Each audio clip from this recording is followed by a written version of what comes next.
ஒற்றுமையின் வலிமை.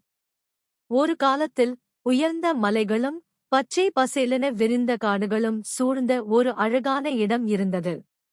அந்தக் காட்டின் பெயர் சந்திரவனம். சந்திரவனம் என்றாலே அமைதி, சந்தோஷம், பறவைகளின் குரல், காற்றின் சுகமான இசை என்று எல்லாமே நிறைந்த இடம். அந்தக் காட்டில் ஒரு சின்ன வெள்ளை முயல் இருந்தது. அதன் பெயர் கண்ணன். அவன் உதவி கேட்டவர்களை ஒருபோதும் மறுப்பதில்லை. இதனால் பல விலங்குகள் கண்ணனை நேசித்தார்கள். சந்திரவனத்தில் ஒரு நரி இருந்தது. அவன் பெயர் விக்ரம். அவன், இந்தக் காட்டில் எல்லோரும் ஒன்றாக இருக்கிறார்கள். முதலில் இவர்களை பிரிக்க வேண்டும்.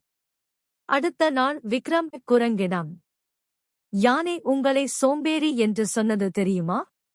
குரங்கு கோபம் அடைந்தது. பறவைகளிடம், கரடி உங்கள் முட்டைகளை உடைக்கிறது.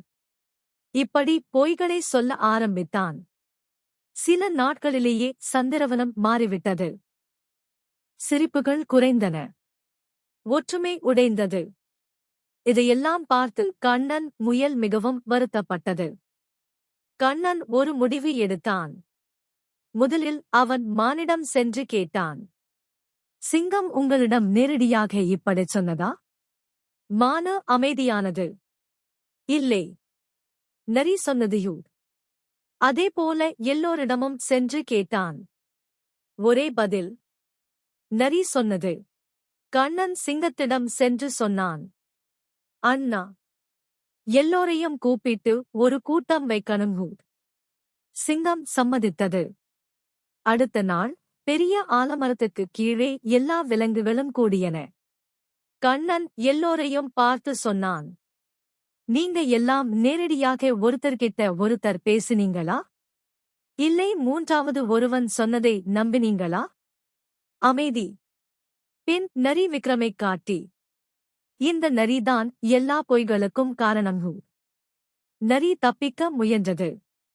ஆனால் சிங்கம் கர்ஜித்தது. பொய் பேசுறவனுக்கு இந்தக் காட்டுல இடமில்லை.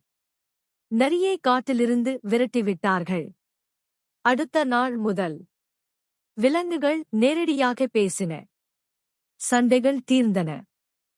சந்திரவனம் மீண்டும் சந்தோஷமானது. எல்லோரும் கண்ணனை பாராட்டினார்கள். ஆமை தாத்தா சொன்னார், குழந்தைகளே, ஒற்றுமை இருந்தால் பலம் தானாக வரும்.